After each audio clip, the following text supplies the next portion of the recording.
Welcome to the Tomsic Analysis with David Tomsic, a revolution in news and entertainment. During the 2024 presidential election campaign, Donald Trump promised his supporters that he was going to deport 11 million illegal immigrants. Now, is that even possible? How much will that cost? How are we going to do it? And more importantly, will it cause civil unrest in this country? And will that civil unrest lead to martial law? I'm David Tomsic. It's November 25th, 2024. Happy Thanksgiving to you. We're going to be recording 3 days this week, a live stream tomorrow at 7. So be there or be square. It's interesting, we're talking about Thanksgiving, and even Christmas is on the way. And at the same time, talking about deportation of human beings. 11 million of them, many who've been here 10 years or more, many with jobs and homes. Well, Donald Trump pledged, and let's take a look at what he actually said. Donald Trump pledged that if elected, he will conduct the largest deportation in American history because we have no choice. Well, Donald, we always have a choice. Now, Trump's deportation push is expected to utilize military, diplomats, and other government workers. Now, immigrant advocates warn of costly, divisive, and inhumane consequences. And of course, we already know that during Trump's first term, this had happened, where Trump basically had children separated from their parents. We call it the fear factor. And of course, with Donald Trump, his way of controlling things is by using fear. Fear that maybe if you come to this country, your child will be taken away from you. Some of you might like that. I do not. Now, Trump plans to use the 1798, that's the year, Alien Enemies Act. Now, many believe this could draw legal challenges, and I've talked to some attorneys that believe that it will draw massive numbers of challenges by advocates, immigration advocates. So right off the bat, we're starting in the negative here. Now, Trump's vice president, J.D. Vance, what more can I say about this guy? Where'd they find him? Now, he said it would be reasonable to deport 1 million people per year. Well, it kind of contradicts what we've been told. We've been told they're going to deport them all one time. Get rid of them all. Now, at the Republican National Convention this summer, Tom Homan, Fox News contributor, this is a real dirtbag, but he's the pitchman for Trump's mass deportation plan. Well, let me tell you what it's not going to be first. It's not going to be a mass sweep of neighborhoods. It's not going to be building concentration camps. I've read all this. It's ridiculous. No, you're ridiculous, Tom. And, of course, we go next to Trump's top advisor, Stephen Miller, another winner. He told a conservative audience that deportees would be removed from the country in a mass military air operation. Okay, it sounds like a Hallmark movie. Operation Air. Deport people who live here. So here's how it goes. So you grab illegal immigrants, and then you move them to a staging ground, and that's where the planes will be waiting with federal law enforcement there to move those illegals home. You deputize the National Guard to carry out immigration enforcement. Homan said, and that's what he said. Don't use the term raids, but you're probably talking about work site enforcement operations. Sounds better than raids, right?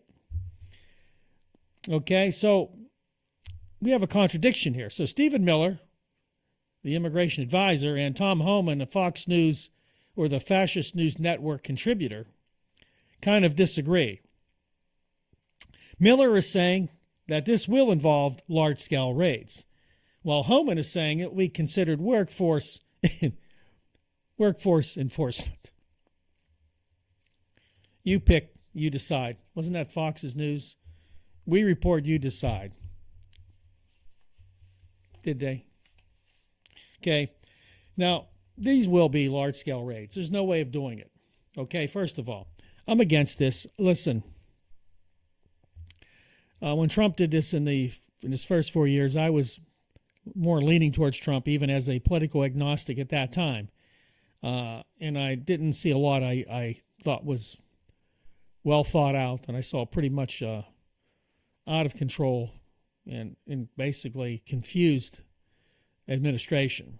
Now, people will blame everybody else, but, Trump's the 12-dimension chess player. You would think that he could have figured this all out because he's already 42 moves in front of everybody. But I digress.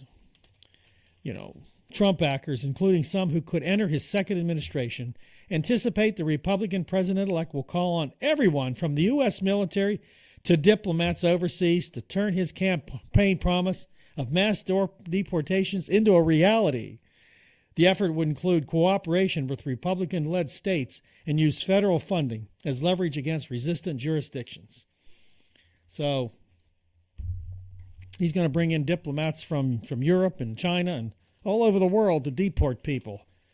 Is that not the dumbest thing you ever heard? See, people will think that's great. People will think that's thinking out of the box. See, he's playing 12-dimensional chess. Now, if you think that, there are helplines. Seriously, there are helplines you should call because you need help. That's nonsensical. All of this is nonsensical.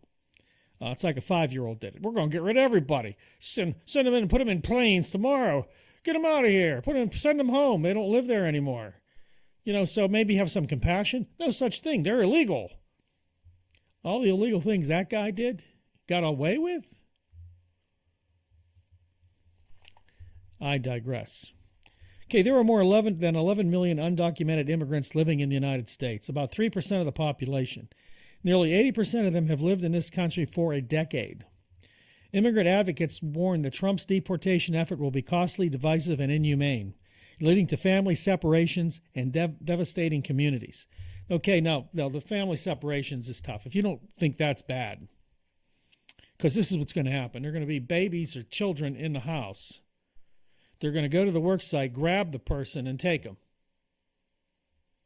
So whoever's in the house is on their own, unless they go to the house, but they're not saying they're going to work sites to grab these people because they're actually working. It's amazing. They're working.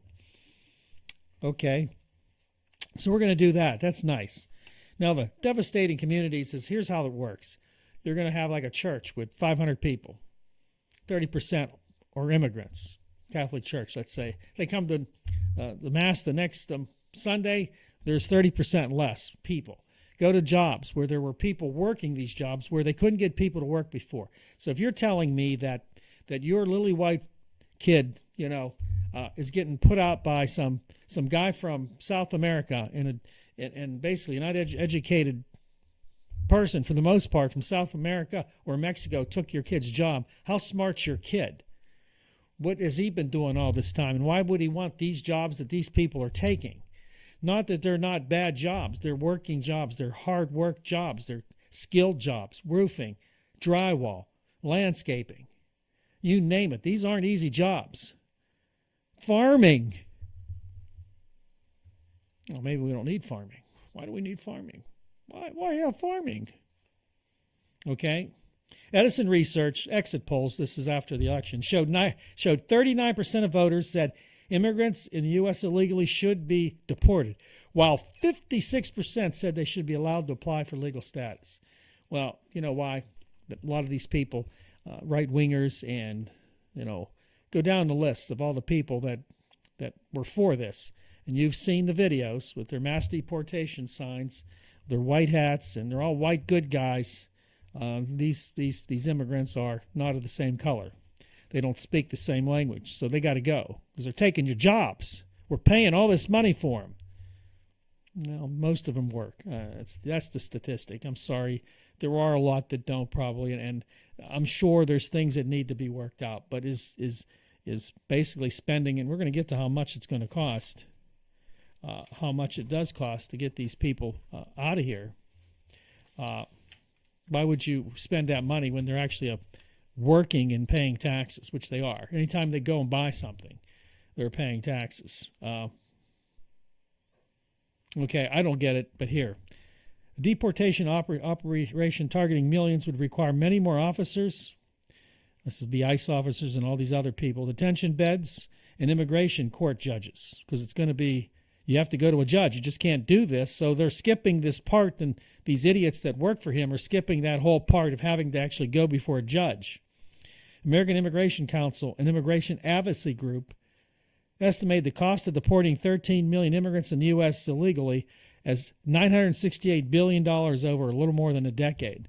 Now, I understand from people I talked to in the budget group said this probably be more like $1.5 trillion to do, and that could increase exponentially depending on how much is tied up in court, a lot of other factors. So that $968 billion is a low number. So, well, we're saving money. We don't get rid of them, and we're not paying them all this money.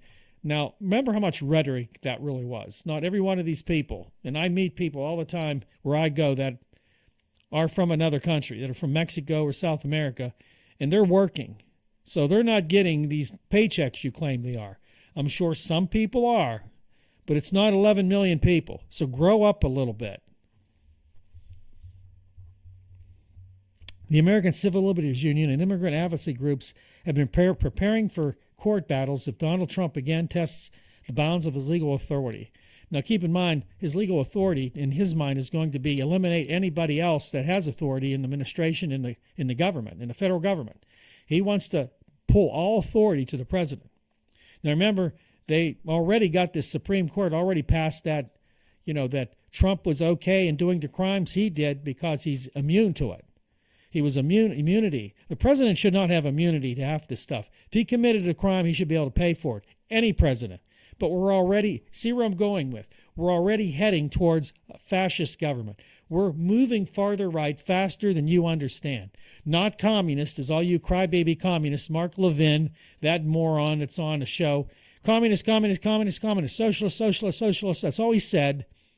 But he didn't get that he's dealing. And if you didn't get it over the campaign of Donald Trump, the words and things he has said bypass the Constitution and law. It's fascist. If you don't understand that, I can't talk any slower for you. Sometimes people say I talk too fast. So that's bad for you because I can't talk slower to make you understand. This is the facts. This is the way it really is. Now, I know you all got a little aroused because Trump, and you're going to get all the things you want. All you right-wing Christian nationalists are going to get everything you want. We're going to make it great again. Well, you're going to do it by stepping on poor people. That's what you do. That's what Trump does. That's what you do. But you can't take someone like me head-on, one-on-one. You can't.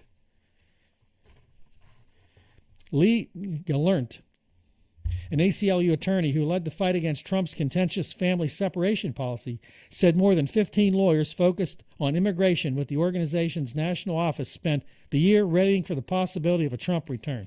As I mentioned, there will be court battles. This could not be a worse time for Trump because he's not a two-term president. Very little of this may happen the first 4 years. We'll see. I don't know. But there's going to be legal battles everywhere. Okay, so the lines are set, people. The battle lines are set. Now, keep in mind, I'm a political atheist. I wasn't that great on Kamala Harris, but looking at it now, because I realize after now going through and hearing what's going on in Washington, D.C. from contacts, from these appointments that he has from the fascist news network, powdering his rear end and kissing it, that we're in trouble, that he wants to get rid of any authority below him.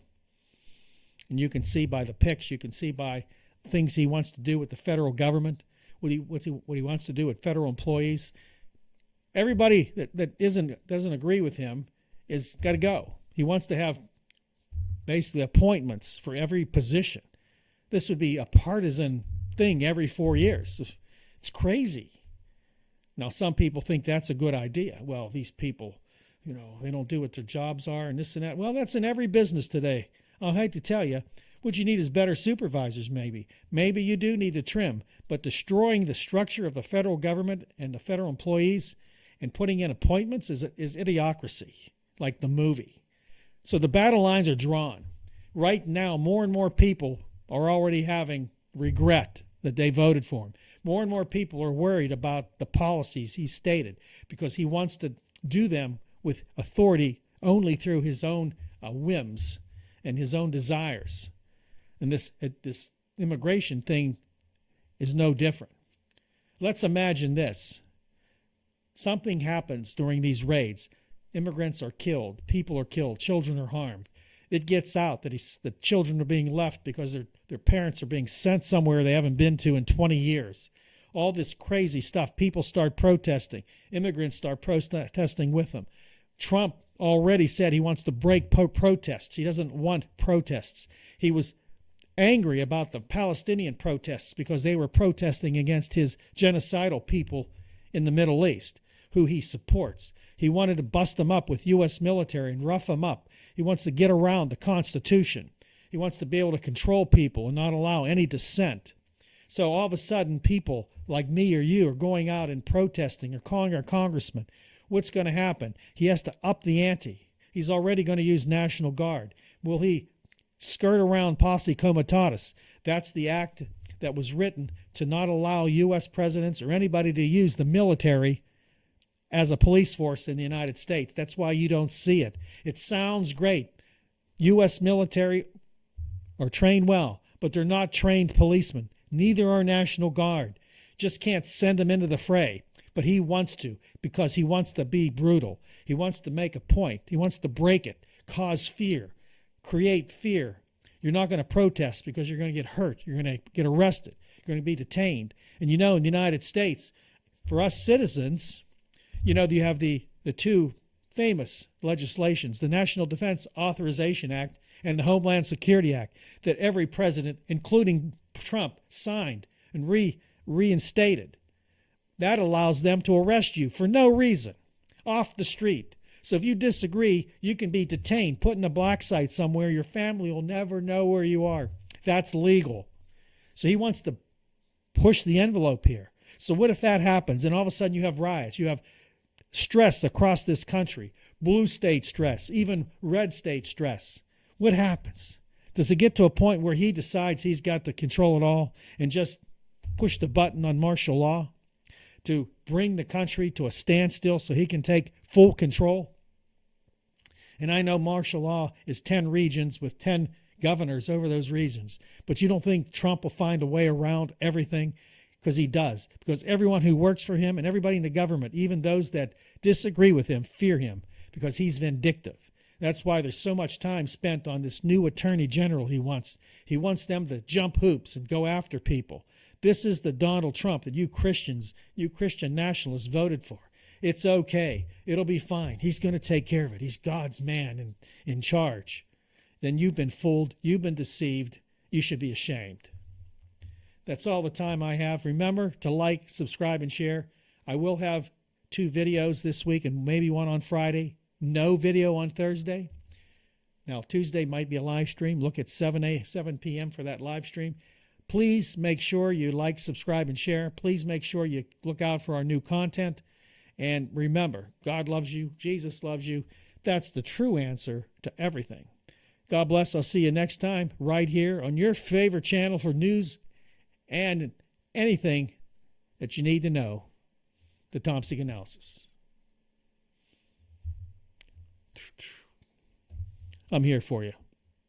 Thank you for watching the Tomsic Analysis. Please remember to like, subscribe, and share this video, and keep an eye out for our next video.